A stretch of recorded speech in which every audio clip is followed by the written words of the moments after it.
Amados, eu vos trago a graça e a paz do Senhor Jesus. Amém. Por favor, ainda em pés, em respeito à palavra de Deus, pegue a sua Bíblia, abra. Vou fugir do tema, irmãos, porque da outra vez que eu vim eu falei o tema. Isso que eu estava pensando, foi bem o tema. Eu falei até com o nosso irmão líder, eu falei, meu rapaz, é muito difícil para mim, mas pela ciência da palavra, a gente vai falar alguma coisa coerente ao tema de vocês. Pegue a Bíblia, abra no livro de Ezequiel, capítulo 37 de Ezequiel.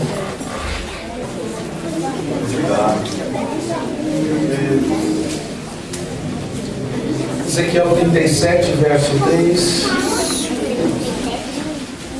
Quando você encontra, quer fazer menção dos meus agradecimentos, louvar a Deus por este culto, poder estar com vocês, os adolescentes, Deus abençoe a liderança, o pastor da igreja, pessoas amadas, essa figura, abençoada, a sua esposa, a sua família, todos os irmãos.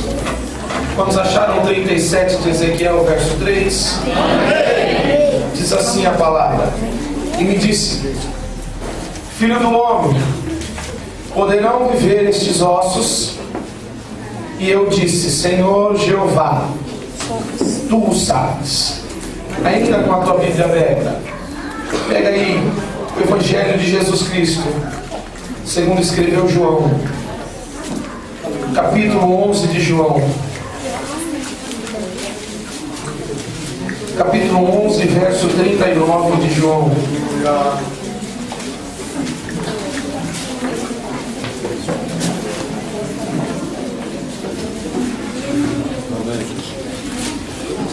Capítulo 11, verso 39.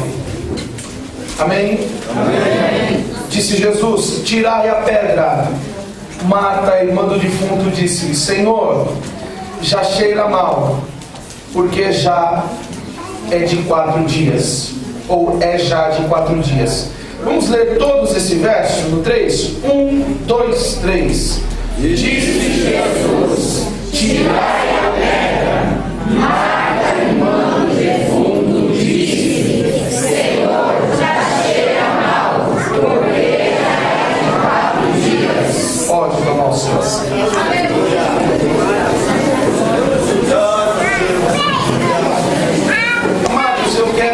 Para que nós tenhamos um norteamento da mensagem, eu quero vos falar sobre um Deus que não trabalha com tempo, um Deus que trabalha com propósitos. Um Deus que não trabalha com tempo, um Deus que trabalha com propósitos. Existe uma expressão no meio cristão, principalmente nos nossos louvores, e até em alguns cultos, algumas pessoas, e você talvez já deve ter ouvido aquela expressão assim, é no tempo de Deus. É no tempo de Deus. E você já ouviu alguns pregadores também dizer que o relógio de Deus está girando para a sua vida. Isso é um problema muito sério, isso é uma heresia do tamanho do inferno, irmãos. Esse negócio de que Deus tem relógio, esse negócio de que Deus tem tempo, esse negócio não funciona com Deus, não. Deus não trabalha com tempo, Deus trabalha com propósito. Eu quero fundamentar tudo isso que eu estou falando com vocês no capítulo 3 de Eclesiastes. O que está escrito lá? Há um tempo determinado para todo o propósito de Deus, ou para todas as coisas debaixo do céu. Agora vamos fazer uma leitura rema aqui do texto. Se há um tempo determinado para todo o propósito debaixo do céu, não há um propósito para todo o tempo, mas há um tempo para todo o propósito. É engraçado que se você for ler o texto, a intenção que você percebe, o que você percebe do texto, é que o tempo trabalha para o propósito, e não o propósito trabalha para o tempo. Logo, o propósito está sobre o tempo, e o tempo sob ou debaixo do propósito. Porque Deus não trabalha com o tempo, Deus está acima do tempo. E é engraçado que quando a gente ouve alguém dizer assim, é no tempo de Deus, isso me incomoda, porque às vezes eu tenho a impressão de que Deus tem que esperar o relógio dar meio-dia para ele operar na minha vida. Parece que Deus fica sujeito ao relógio. Parece que Deus ele fica esperando, ele trabalha para o relógio, e não o relógio trabalha para ele. E é essa grande questão. E aí você fala assim, mas o que tem a ver o capítulo 37 de Ezequiel com o verso 11, o capítulo 11, verso 39 de João? É um quebra-cabeça, mas nós vamos andar aqui agora. Quer ver uma coisa? Quando você lê o capítulo 37 de Ezequiel, segundo a história, ele ocorre a época, o período bíblico de 37 de Ezequiel está aí no meio da história de 593 a 571 anos antes de Jesus nascer. É uma época delicada no meio do povo, porque a gente sabe que o povo pecou. A gente sabe que é uma época difícil no meio do povo, por quê? Porque já se passou a época dos reis. E os reis entregaram o povo de Deus na mão da Babilônia. Um dos últimos reis que você sabe aqui que foi crítico é o rei Acais. E o rei Acais fez uma bobagem. Você sabia que existiam duas portas no templo de Jerusalém? O templo de Salomão ficava sobre o Monte Moriá, aquele mesmo monte onde Abraão quase ofereceu Isaac. Naquele templo haviam duas portas, a porta norte e a porta sul. E era na porta sul, para o centro da cidade, que a Arca da Aliança ficava exposta, para que todos aqueles durante a semana, antes do culto, pudessem adorar e reverenciar a presença de Deus. Era um dia que, se você for ler lá o segundo livro dos reis, ou Crônicas, capítulo, acho que a partir do 20º capítulo, você vai começar a ter ideia do que está acontecendo ali naquele período. Você vai ver que o rei Acaz, ele faz uma parceria com Tiglat-Pileser. Já ouviu falar desse rei? Esse Tiglat-Pileser, ele servia uma deusa pagã dos persas, um outro povo que se chamava Midian. A deusa Midian, ela era uma deusa pagã, fora da nossa fé. Uma deusa que não tem honra nenhuma diante da nossa fé. E aquela deusa, ela tinha um costume de exigir dos seus sacerdotes a vida humana, sacrifício vivo. Agora, quando o Acais vai até a Pérsia, e ele pega o sacerdote do Senhor Deus Jeová, chamado Uzias, e esse sacerdote que estava fora, esse pastor, vamos usar aqui o termo pastor, que estava fora da direção de Deus, obedece o seu rei, que também estava fora da vontade de Deus. O que aconteceu? Naquela época aconteceu que quando Acaz fez uma visita a Tiglat-Pileser, ele viu a estátua da deusa Midian, e ele achou muito bonito, e ele falou assim, chamem Uzias. E quando eles chamaram Uzias, ele falou assim, presta atenção, faz um esboço sobre isso aqui, e leva lá para Jerusalém. E lá em Jerusalém você vai fazer o seguinte, você vai fazer uma cópia, vai mandar com que faça uma cópia da deusa Midian. E essa mesma cópia você vai colocar na porta sul. Aí um sacerdote fala assim, mas na porta sul está a Arca da Aliança, a Arca do Concerto, aquela arca que quem quando tocava era fumegado. Está lá na porta sul. Aí o Deus Jeová agora não se pronuncia. E ele deixa as coisas acontecerem.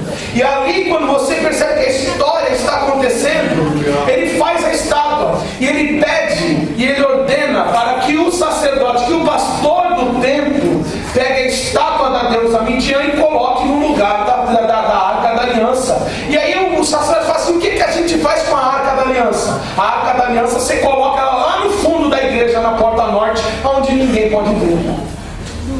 Estavam trocando a presença de Deus por estátuas aí bonitas, que eles acharam bonito. Só que chega um dia em que supostamente a deusa Midian, que a gente sabe que é o diabo, ele se manifesta e ela ordena aos sacerdotes que seja feito um sacrifício. E aí é nessa época aqui que as coisas começam a apertar e Deus amaldiçoa o povo. Qual é o sacrifício? Ela pede que toda criança recém-nascida ou com menos de 2 anos de idade seja oferecida como sacrifício vivo no Vale do Imon ou Vale da Matança. Agora você imagina um rei encabeçando essa ideia, o sacerdote encabeçando essa ideia também. E agora todos os pais imaginam uma criança dessa aqui no vale. E o seu pai tendo que cravar uma faca no peito do seu filho e dizer que era para um Deus que agora o rei mandava ele adorar. É uma época difícil. É uma época em que se perdeu o temor a Deus e não havia profeta.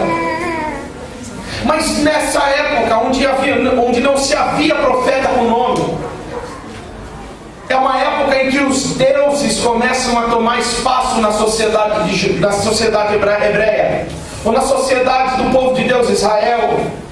E agora eles começam a ganhar espaço no meio do povo. E Deus tem um pacto com homens. E Ele levanta 3 homens naquela época.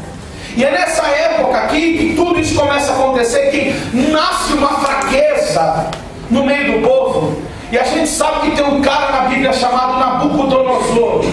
Ele era rei ou imperador da Babilônia. E ele era um homem que tinha um poder de exércitos. Ele tinha um poder bélico muito grande. E a gente sabe que ele vem e domina o povo de Deus, escraviza o povo de Deus. E quando ele escraviza o povo de Deus, é no meio dessa época que nascem 3 homens.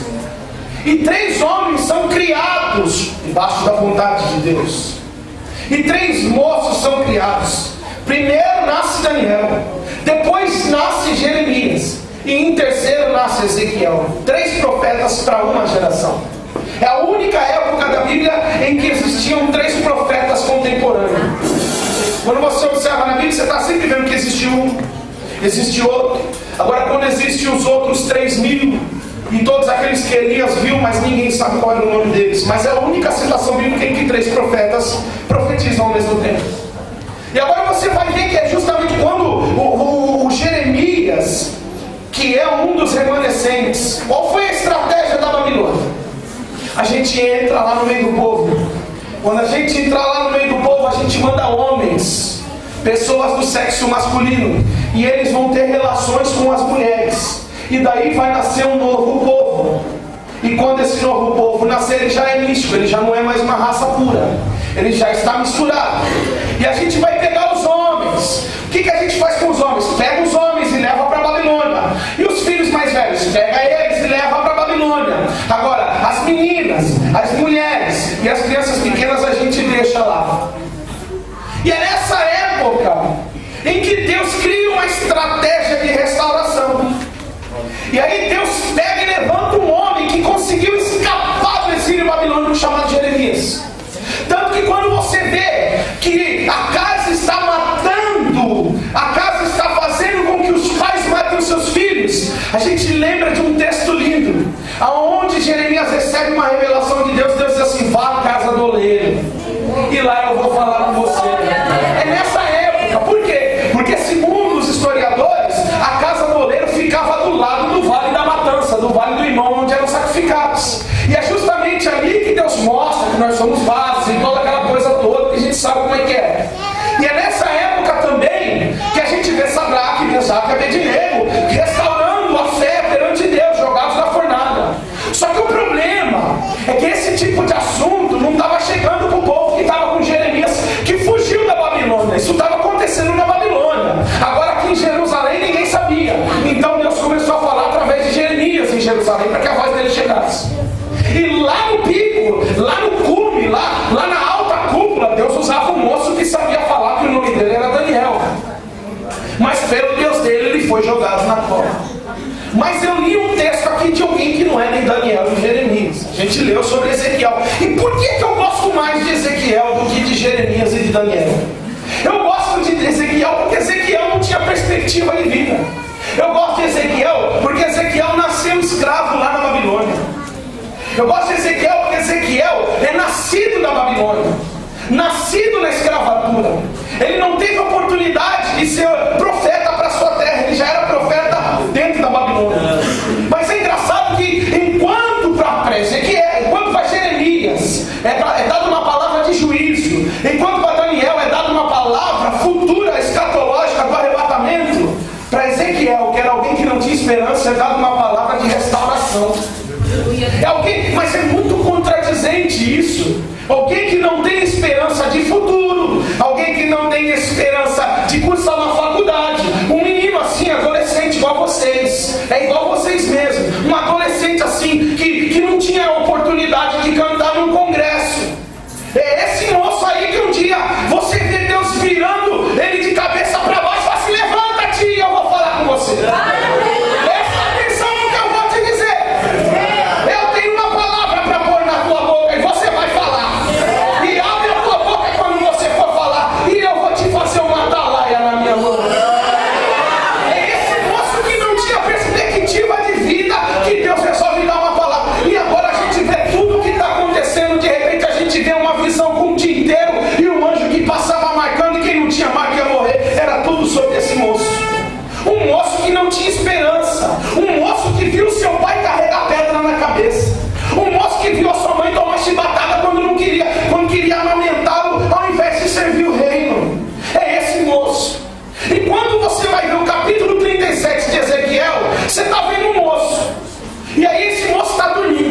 E quando ele está dormindo, Deus só se levanta, eu vou falar com você. Vem aqui. E ele diz que o Espírito deu uma mão para ele. E o Espírito no sonho dá a mão para ele e fala assim, vamos dar uma volta. Ele leva ele no vale. E ele leva no vale. E aí ele fala assim, dá uma olhada, o que você está vendo? Eu estou vendo um vale de ossos secos. Aí o Espírito fala assim, não, você não está vendo direito, dá uma olhada. Aí o Espírito leva, dá uma volta em 360 graus no vale. Então assim, o que você está vendo assim? Agora eu percebi que os ossos não são secos, os ossos são sequíssimos.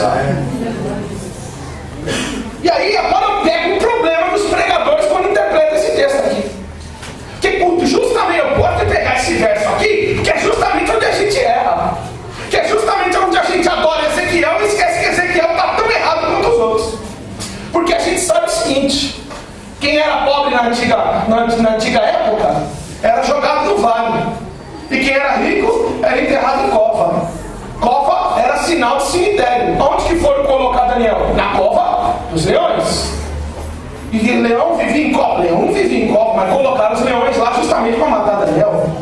Agora, outra coisa, quando Elias está escondido na caverna, o que Deus fala? Não, sai daí! Não, mas Senhor, vamos dar uma olhada, olha o fogo, dá uma olhada, olha a água, agora dá uma olhada, olha a brisa, tá vendo? Eu estou com você, sai da cova. É justamente isso que Deus não quer, porque a gente entende, e a medicina entende, que quando uma pessoa começa a entrar num estado de depressão, ela procura a morte. E quando Elias está dentro da cova, ele está buscando o quê? A morte, o suicídio, parar de comer, parar de beber, e naturalmente ele ia morrer. E Deus não queria que ele morresse.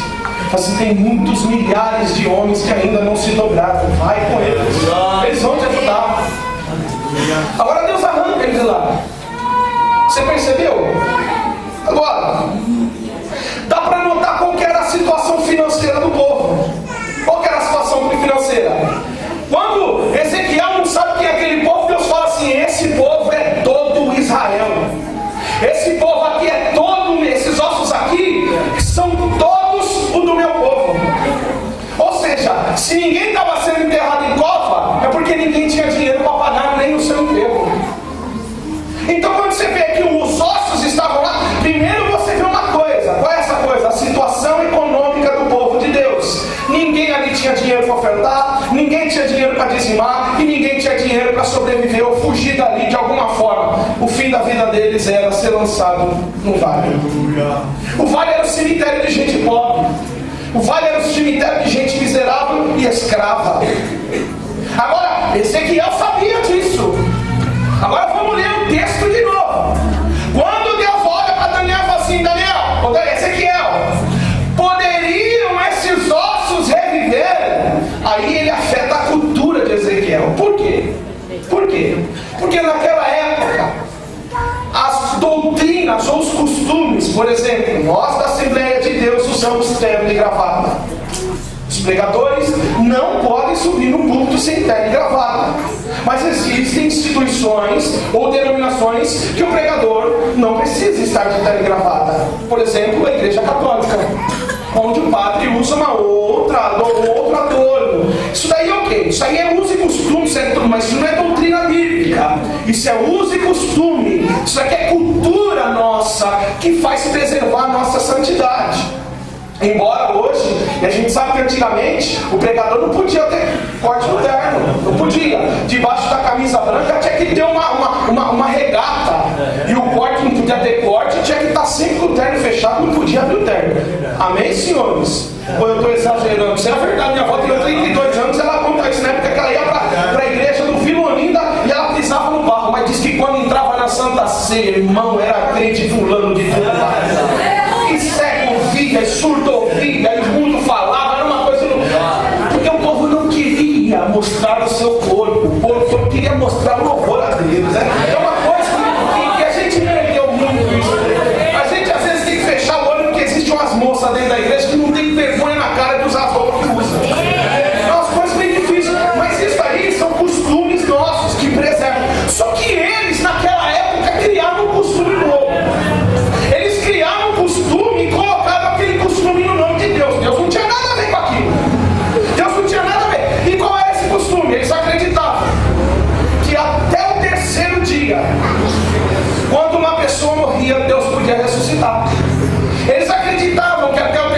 dia, Deus poderia fazer alguma coisa.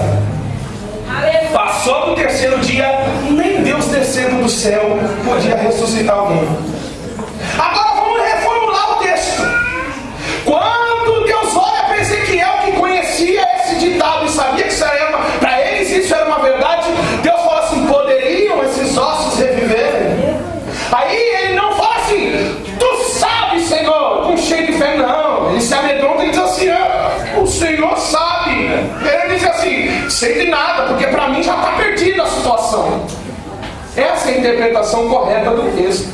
Não é esse negócio de tu sabes, Deus sabe de tudo, não. É triste, infelizmente, porque nem o profeta acreditava que Deus poderia fazer. É triste porque nem o homem de Deus tinha vontade de saber a verdade. Ele choca, porque se Deus, porque a gente sabe que o Deus de Abraão, de Isaac, de Jacó, o Deus que abriu o mar vermelho, irmão, se ele pergunta para Ezequiel, Ezequiel tivesse fé, ele fala: mas é lógico que há, que isso aqui pode reviver. O Senhor não abriu o mar vermelho, não colocou uma coluna de fogo, não colocou uma nuvem no povo no deserto. Como é que o Senhor não pode abrir isso aqui? Mas ele temeu, porque a cultura dele falou maior do que a fé. E esse é um problema sério. Até o terceiro dia Deus podia ressuscitar. E segundo a cultura deles, o dia judeu começava às 6 horas. E quando alguém morria, quando um ente querido morria, por exemplo, um dia que um filho morria, era feriado e a Babilônia respeitava. Naquele dia os pais não trabalhariam e nem os irmãos. Naquele dia se cumpria um dia triste, o dia do velório. E eles sabiam que aquele dia durava 3, aquela situação durava 3 dias. Então por 3 dias os pais, os filhos eram dispensados dos seus trabalhos para cumprir com o seu ritual. Como é que funcionava o ritual para a gente entender aqui? Primeiro dia, 6 horas da manhã, a pessoa está morta. O pai pegava o filho no seu colo. Ainda assim não estava em estado de putrefação. E ele levava para o meio do vale. E quando ele levava para o meio do vale, eles iam para a beira do vale. E quando eles ficavam à beira do vale, eles pegavam as harpas, eles pegavam todos os instrumentos para se louvar a Deus e salmodiar. Eles ficavam na beira do vale adorando a Deus, adorando a Deus, adorando a Deus e pedindo para que Deus ressuscitasse aquele filho. Mas a história diz que quando dava mais ou menos meio-dia, os urubus sentiam o cheiro daquele animal, daquele corpo. E o estado do corpo começava a entrar em putrefação. Por quê? Porque tinha mais de 60 graus daquele sol. E o corpo estava morto, começava a cheirar mal. E quando começava a cheirar mal, os animais de carniça, os urubus e os corvos, eles desciam. E quando eles desciam, eles pousavam sobre os olhos daquele corpo, arrancavam os olhos e iam embora. Quando dava 6 horas da tarde, o dia acabou. Só que agora o pai não podia mais trazer o filho para dentro de casa porque cheirava mal. Ele deixava o corpo lá no meio do vale e eles voltavam para casa. Mas eles tinham uma certeza: ainda faltam 2 dias e Deus pode ressuscitar. Peraí, antes de você dar glória, eu disse que Deus não tinha nada a ver com isso. Como é que você usa o nome de Deus se Deus não tem nada a ver com isso? Deus não tinha nada a ver com isso. Isso foi uma fantasia criada. É a mesma coisa que a gente, aquele culto. Eu vou falar, eu acho que eu já falei da outra vez. 12 cultos de vitória para 12 meses de bênção. E aonde a nossa fé vai ser acrescentada se não tem prova? Irmãos, ontem eu estava pregando sobre 2 Coríntios capítulo 12, verso 9. 3 vezes eu roguei a Deus e nenhuma vez ele me respondeu. Mas na terceira ele me respondeu e não era bem o que eu queria. Ele disse assim: meu filho, cala a boca, a minha graça te basta. Aí ele assim: agora eu tenho uma nova perspectiva disso. Eu vou me alegrar onde? Nas minhas fraquezas, no meu sofrimento, na minha dor, no meu pesar, no meu entristecer. É aí que eu vejo. Aí o meu pai, ele diz assim que Deus respondeu para ele: porque o meu poder se aperfeiçoa na tua fraqueza. No dia da provação. É no dia da prova que Deus se apodera de nós. Porque no dia da bênção a gente está com o nariz meio empinado. Natural nosso. Agora, perceba isso. Chegava o segundo dia, estava todo mundo lá, levava as harpas, aquele culto de tolo, levavam as harpas, iam lá e tocavam e louvavam a Deus. E isso, Deus, tu vai ressuscitar, tu vai ressuscitar, tu vai ressuscitar. E aí quando dava mais ou menos 2 horas da tarde, as águias sentiam o cheiro do corpo, e as águias com seus bicos afiados desciam no ventre daquele corpo abriam o ventre do corpo e comiam os pulmões, o coração, o pâncreas, o rim e tudo aquilo que a gente tem aqui no nosso abdômen. Agora é impressionante que você vai vendo os pais, vendo aquele filho que eles tanto desejaram, sendo destruído com o passar do tempo. Eles não podem fazer nada, porque o filho já morreu. Eles não podem fazer nada, porque o filho já está morto e a natureza está consumindo. Como é difícil a gente às vezes ver o nosso projeto fugindo da nossa mão. Aquele projeto que você sonhou e parece que a vida ou Satanás vai levando aquele projeto de nós e a gente está ali, mas não pode fazer nada. Essa coisa, quem já foi assaltado sabe do que eu estou falando. O cara coloca um revólver na sua cara. Ele diz, me passa, e você não pode fazer nada. Você não pode fazer nada. E ele toma aquilo que você com tanto sacrifício quis. E ele rouba talvez aquele teu sonho. Quando não tiram a vida daquela pessoa que você ama. É um problema sério. Eles tinham essa sensação. Eles tinham essa sensação. E isso estava perdurando no meio deles. E agora eles veem as águias roubarem parte dos seus sonhos mais uma vez. E quando dava 6 horas da tarde, eles estavam menos esperançosos do que ontem. E agora falta ali um dia. Mas a sua fé está aplicada de forma errada. Eles estão crendo de forma errada. Eles deram um prazo de quê para Deus? De tempo. Deus precisa de 3 dias. Deus precisa de 72 horas. Se Deus não fizer em 72, Ele não faz mais. Disseram que Deus não podia. E aí você vai vendo, aí eles voltam para casa. Quando eles voltam para casa, talvez o pai afaga a sua esposa e diz assim, mas ainda a gente tem um dia. Mas o problema é que, segundo a história, naquela virada do dia, as hienas vinham e comiam o resto de carne que havia naquele corpo. Quando dava 6 horas do terceiro dia, o último dia de esperança, eles chegavam lá naquele corpo. E quando eles chegavam no corpo, o corpo estava pior do que eles deixaram, porque não tinha mais carne. E agora a gente vai entender uma parte do texto que é muito bonita. Parece triste, mas é bonito perante a cultura. A gente vê que chega o terceiro dia, e às 10 horas da manhã, uma ave que já está extinta, mas existia na época, uma ave de rapina, com 10 metros de envergadura, de uma ponta de uma asa para outra. Ela pousava sobre o corpo, e ela pegava o esqueleto, e ela pegava e abraçava com as suas garras o esqueleto, e levava para o alto. E quando ela levava para o alto, numa altura de mais ou menos 10 metros, ela lançava o corpo de lá, e os ossos se espatifavam. E quando os ossos se espatifavam, ela comia o que havia dentro, o tutano. É por isso que o corpo não era seco, porque ele só estava em osso por fora. Ele estava sequíssimo, porque estava seco por fora e por dentro. E agora você vai entender por que um osso está do lado, o outro osso está do outro. Porque o quebrantoso vai espalhando. Ele vai espalhando. E agora você entende por que os ossos estão num canto e por que eles estão sequíssimos. E agora você vê o profeta recebendo uma palavra de Deus. Poderiam esses ossos reviver? E ele não crê, ele diz assim, tu sabes. Tu sabes. Porque para mim não dá não. Mas o que eu falei? Que Deus não trabalha com tempo. Deus trabalha com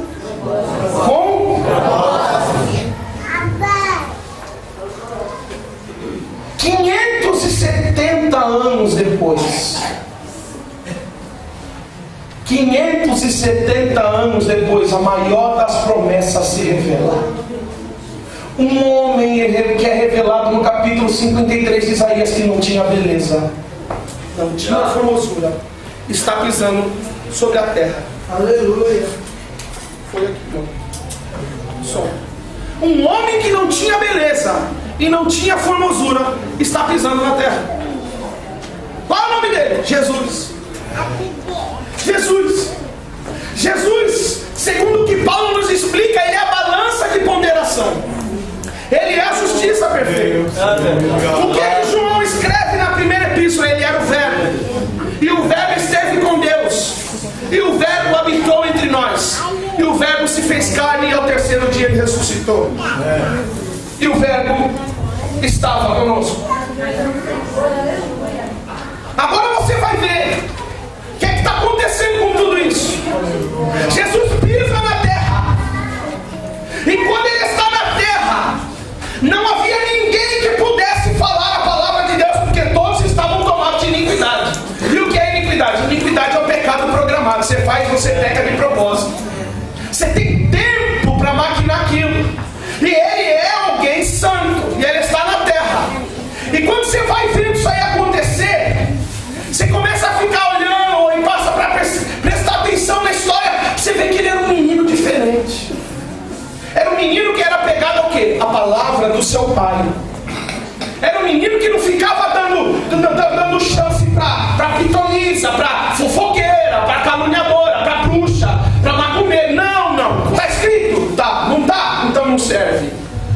Oh, Deus. Então não serve. Então peraí. Quando ele tem poucos anos de vida, ele chega num culto. O culto acaba. O culto acaba. É como se fosse hoje uma criança de 4 anos pegar aqui, no fim do culto, nós todos aqui, nós todos obreiros, chegar na porta da igreja e começar a perguntar: mas o que estava escrito lá? Explica esse texto da Bíblia aqui para mim, que eu não estou entendendo. Como é que é isso aqui? Explica para mim. Você me ensina a falar. E a criança começa a falar: você está pregando errado, você está fazendo errado.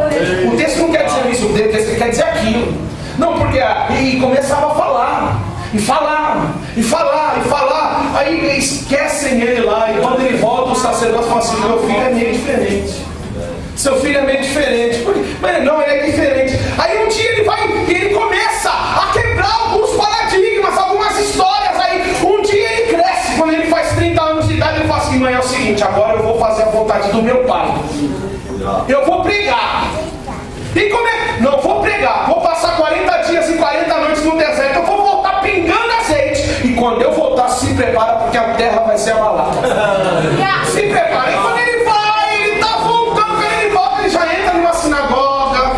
Ele já está olhando o moço acuado no canto. Aí os homens dão a Bíblia para ele e falam assim: vamos ver o que esse doido vai falar. Ele já pega a Bíblia, ele fala sobre o sábado, ele explica que o Deus dele é Senhor até do sábado. Ele começa a dizer assim: você, moço, você que está no fundo, vem cá. Tem a mão mirrada, né? Tem a mão mirrada. Irmãos, eu poderia curar no sábado ou Deus descansa no sábado? Deus descansa no sábado. Então tá bom, levanta a mão. Quando ele levanta a mão do moço é curado. São questões que ele começa a vencer, porque eu vou acreditar porque Deus descansava de sábado. Ele prova que não. Ele prova que não. Peraí, um dia ele sai da igreja, aí no outro dia ele está passando na esquina, ele vê um monte de homem com a mão levantada com as pedras, e eles vão matar a moça. Aí quando eles vão matar a prostituta, ele parou. Quem dentre vós nunca pecou, atire a primeira pedra. Aí a gente fica perguntando assim: mas que negócio é esse que Jesus quis dizer? Porque quem de vós nunca pecou, atire a primeira pedra? Lembra do livro das doutrinas orais que eu falei? O nome dele é Talmud. Jesus estava no céu, mas ele estava olhando o que estava acontecendo na terra, e ele viu que 10 anos antes dele nascer fizeram uma reforma no Talmud. E nessa reforma incluíram uns costumes novos. Qual foi o costume que incluíram lá nos parágrafos? Eu adulterei. E se eu adultero, meu pecado está vinculado com alguém. E se esse alguém morrer, eu estou perdoado. Eu não preciso mais. Agora, vamos reformular a pergunta. Quando Jesus chega na cidade, sabendo que todos aqueles homens traíram as suas esposas, ele olha para ela e ele faz a seguinte pergunta: quem de vós nunca se deitou com essa mulher? Atire a primeira pedra. E aí, quando eles olham, eles dizem: quem é esse que sabe das coisas que a gente não sabe? Que nem a minha esposa, nem os meus filhos sabem. Ele sabe. E o medo toma conta do coração.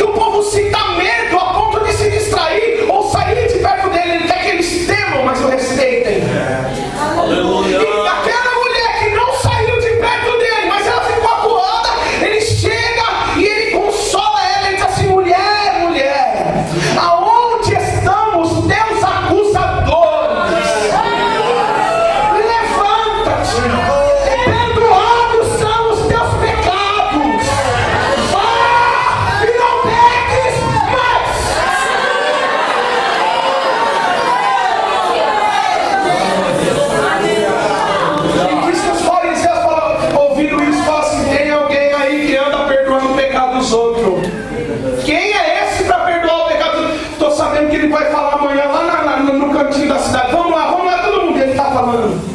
Ele fala, vamos entrar aqui na casa que está calor demais. Ele está falando. Daqui a pouco os doidos sobem no telhado cai. Jesus assusta e fala, que é isso aqui? Não, senhor, é que a gente ficou sabendo que você está pregando aqui hoje. A gente trouxe o moço aí, ele não anda. Nunca vi fé igual a de vocês. Nunca vi. E os fariseus ali em volta. Nunca vi. Perdoados são os seus pecados. Aí os fariseus, o que é isso? Quem é você para perdoar pecado aqui? Quem é você que fala em nome do Deus Jeová, o Deus de Moisés e das leis para perdoar pecado aqui? Quem é você? Jesus, como disse a moça, na sua voz mansa, levanta e diz assim: agora posso fazer uma pergunta? Posso? O senhor tem a palavra. O que é mais fácil eu dizer? Perdoados são os teus pecados? Ou uma segunda opção, toma a sua cama e anda? Aí o povo fica assim, vocês não sabem responder? Então eu vou dizer uma coisa aqui: perdoados são os teus pecados. E digo mais, levanta-te, toma a tua cama e anda.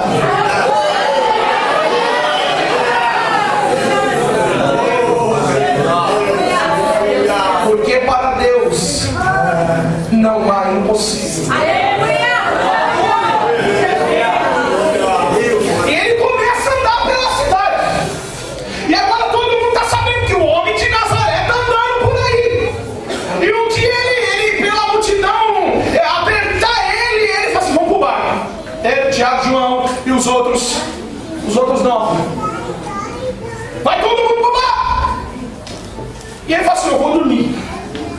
Toca o bar. Vocês são bons demais. Ué, não era tudo pescador? Vocês são bons demais. Pelo menos o Pedrão aí vai cuidar do barco. Eu vou dormir. E ele vai. Daqui a pouco eles estão no mar da Galileia. Segundo ele, só tem nome de mar, mas ele era um rio, não tinha onda. De repente os homens se assustam, porque está vendo um lugar que nunca teve onda. Aconteceu a tempestade, uma maremoto, e o barco começa. E as ondas açoitavam o barco, a ponto de bater, chicotar o barco, um barulho. E Jesus dormindo. E eles, ai meu Deus, e agora? A gente vai morrer. Jesus dormindo. A gente vai morrer uma hora. Jesus acorda, pelo amor de Deus, Jesus. Acorda, Jesus, pelo amor de Deus. Acorda, se o senhor não acordar agora, a gente vai. O que foi? Jesus com aquela remela, aquele papo de sono. Ele levanta, o que está acontecendo? Sai as escadas. E o que está acontecendo, Pedro? E o mar, e as ondas, e o vento. O que está acontecendo, Jesus? Dá uma olhada, olha o que está. Vocês não sabem de nada. Sabe quando você pega um neném e fala assim: para! Quieto. Ou um cachorro, você fala assim: quieto. Jesus fez a mesma coisa. Vento! Quieto. Vai dormir agora!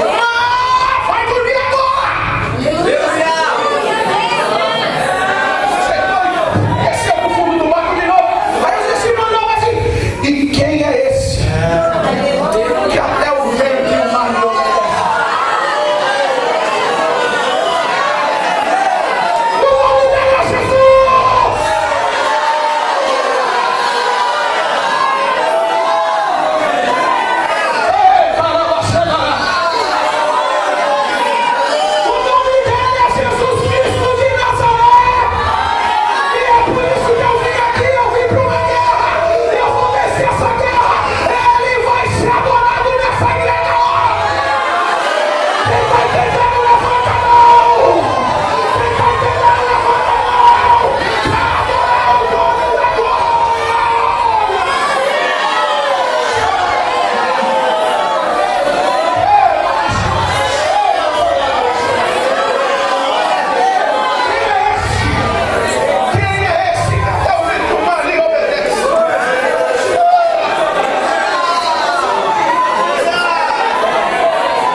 Passar em Betânia, ele vai olhando nas portas e fala assim, quero entrar nessa porta.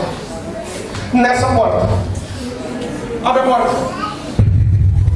Ave Maria. Quem é você? Eu sou eu mesmo que você está pensando. Você é Jesus? Eu sou Jesus. Pois não, eu quero entrar na sua casa. Tem uma banquinha para mim? Tem. Ela chega, arruma tudo. E a irmã dela, Marta, passa com a vassoura na mão. Passa o rolo, passa e aspira, e seca, e lava prato, e lava a cozinha. E aí Jesus senta. E começa a falar assim, na casa de meu pai há muitas moradas. Aleluia!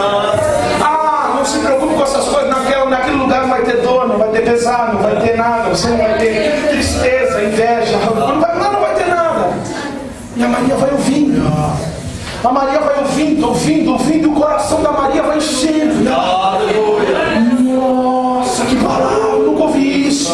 Aleluia! E a Marta, revoltada, Marta olha assim e fala assim, Jesus, dorme aqui. Jesus. É muito fácil, né?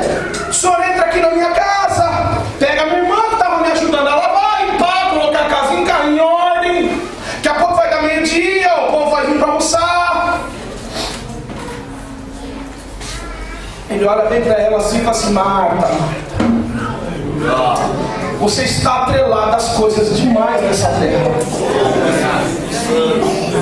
Uma coisa eu te digo, Maria sentou para me ouvir. Aleluia. E sabe o que eu posso afirmar? Ela escolheu a melhor parte.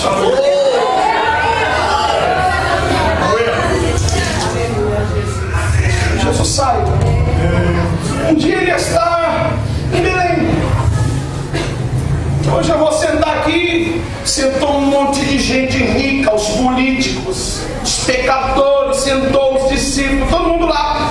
Jesus está comendo entre uma doida, no meio da igreja, correndo. Entra, um vaso de alabastro na mão. Quem era? A moça que tinha parado para ouvir Jesus, Maria. Ela chega com o seu vaso de alabastro, que era caro, vocês sabem toda a história do vaso. Ela com aquele unguento, ela quebra o vaso nos pés de Jesus. E ela pega o seu cabelo e começa a lavar os pés de Jesus. Aí Jesus olha e fala assim, mulher, nunca vi fé como a tua. Um dia para para me ouvir, e agora você quebra o vaso e as suas economias no meu pé. Vou te fazer uma promessa. Passarão 2014 anos, no mês de setembro, no domingo, no congresso da igreja de Itaquaquecetuba, o irmão Giovanni vai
ele vai morrer.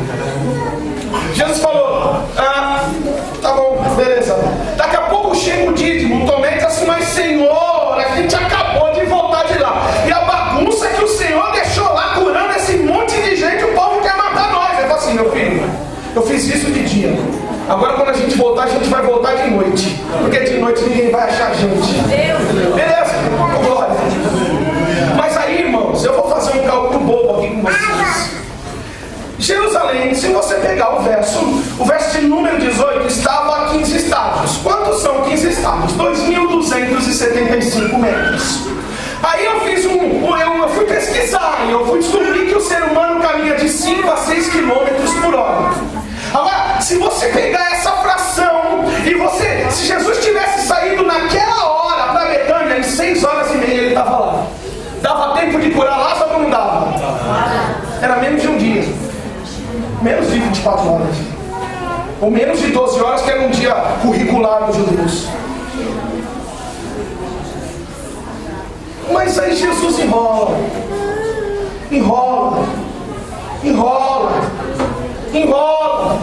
Vai para outra cidade. Fala, essa figueira não produz. E na minha obra que não produz não presta. Ele mata a figueira. E passa para lá. E cura cego. Cura surdo. Vai fazendo. E o tempo vai passando. E aí entra na história. Passa o primeiro dia do costume judeu. Passa o segundo dia do costume judeu. Passa o terceiro dia do costume judeu.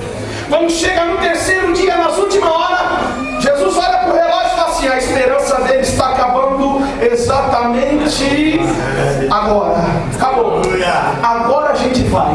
Aí ele pega os 12 homens e fala assim, vamos todo mundo junto. E faz a cara vermelha. E ele vai todo mundo para Betânia. Vai para Betânia. Quando ele chega na porta de Betânia, a mulher que nunca parou para ouvir Jesus chega para cobrar ele. E esses crentes que ficam colocando Jesus na parede e falam assim, Deus tem que fazer. Vai fazer. Você nunca parou para ouvir ele. Ela chega assim, Jesus! Se o Senhor estivesse aqui, o meu irmão Lázaro não teria morrido. E calma aí, não, se o Senhor estivesse aqui.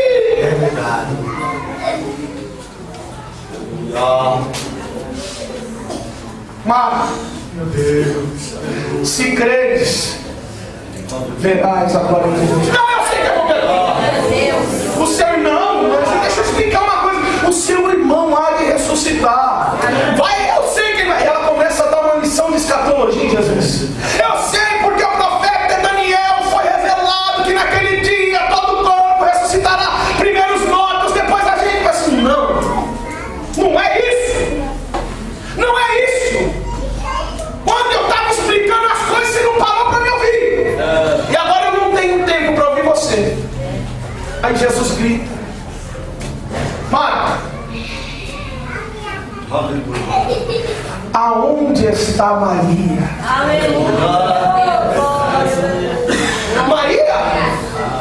Maria, segundo o verso 20, está cumprindo o seu Shivá. Que é o Shivá? Shivá, você fica lá 7 dias de luto dentro de um quarto. E naqueles 7 dias, os judeus, os marceneiros do bairro faziam um banquinho. Você não podia deitar na cama nem ajoelhar. Você ficava sentado naquele banquinho com a mão no queixo e chorando.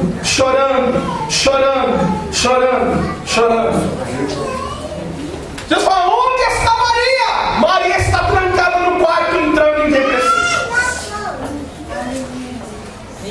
Meu Deus. Aleluia. Aí Jesus ele tinha a cabeça no céu e a cabeça na terra. É como se eu visse ele abrindo 7 selos, virando umas páginas e falando assim, bom, um dia ela sentou para me ouvir, outro dia ela quebrou o vaso. Manda chamar a Maria que eu quero falar com ela. E ele corre. Maria, sai do quarto. O que foi? Jesus mandou te chamar. Jesus está aqui na cidade, ele chegou. Jesus está na cidade. Vou falar com ele. Ela vem. Quando ela vem, ele vai para dar um abraço nela. Ela diz assim, Senhor, se o Senhor estivesse aqui, o meu irmão Lázaro não teria morrido. Aquilo corta o coração de Jesus.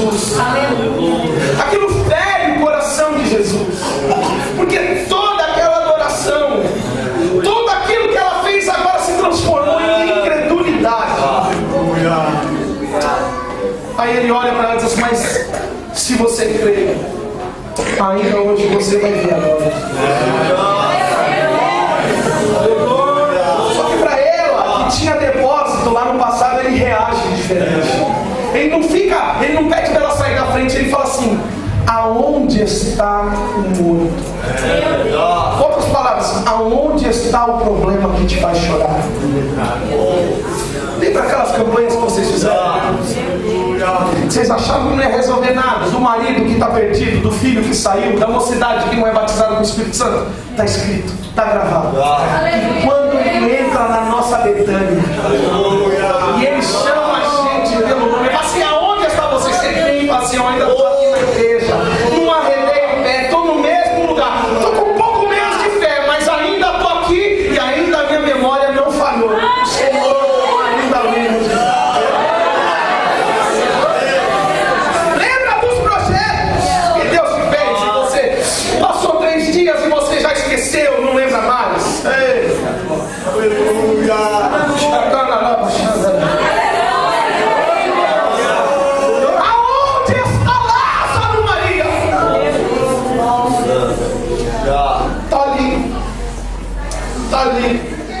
Ali aonde? Está ali, vamos lá, eu vou levar o senhor. Jesus vai, chega de frente para a cova. Jesus olha os 2 soldados romanos na porta. Aí Jesus grita aqui: tirai a pedra! Aí você fala assim: mas como é que você sabe que Jesus estava tão longe? Eu vou dizer, segundo a lei romana, se alguém que não fosse da milícia, alguém que não fosse dos órgãos, das patentes altas, pisasse dentro de um túmulo, ia preso na hora. E Jesus, sabendo que eles conheciam a forma de Jesus fazer milagre, Jesus só sabe fazer milagre quando ele põe a mão. Ah, lógico, ele cuspiu no barro, voltou lá. Ele tocou lá. Jesus só faz assim, só quando ele está perto. Jesus nunca fez milagre de longe. Jesus só sabe fazer milagre de perto. Já vi, quando ele chegou, para ele pegar o moço na mão mirrada, ele tem que chamar ele do lado, porque de longe ele não consegue. Jesus falou assim: eu vou inaugurar uma forma nova de fazer milagre. E aí Jesus chora por conta da incredulidade de todos ali. E ele agradece. E ele diz assim: tirai a pedra. E quando ele diz tirai a pedra, a gente lê o verso que a gente leu. Marta, irmã do defunto, disse: Jesus, já cheira mal e já é de...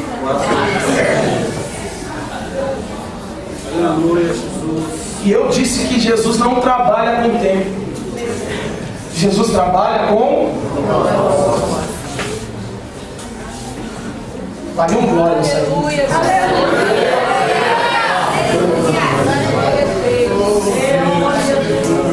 Ainda Marta chega na orelha e diz assim: mas já é de 4 dias. Se você não apareceu ontem, hoje você não vai fazer. Ah não? Ah não? Agora vamos olhar o outro lado do texto. Onde estava Lázaro? No seio de Abraão, provavelmente. Lázaro estava enfaixado até a cabeça, mumificado, deitado sobre uma pedra, mortinho da silva, irmão. E Jesus está lá fora. Daqui a pouco, ele não viu, mas daqui a pouco a pedra vai. E a luz entra. E Lázaro lá deitado, com a cabeça enfaixada, morto, de mão dada com o pai Abraão, só esperando Jesus ressuscitar o povo no dia grande do arrebatamento da igreja. Está só lá esperando. De repente, uma voz ultrapassa o seio de Abraão, e lá no seio de Abraão uma voz de Jesus ecoa: Lázaro!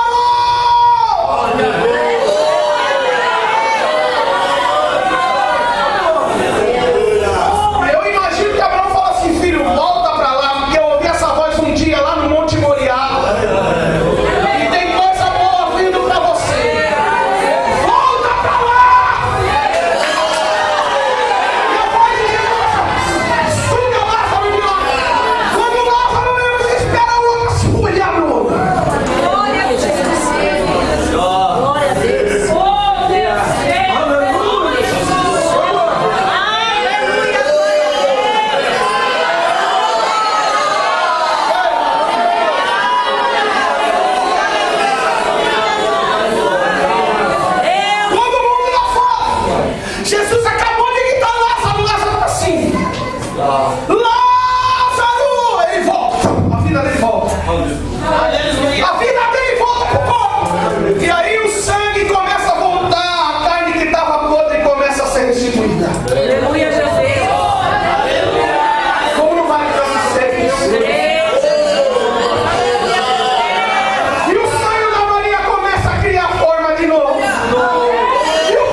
um dia especial.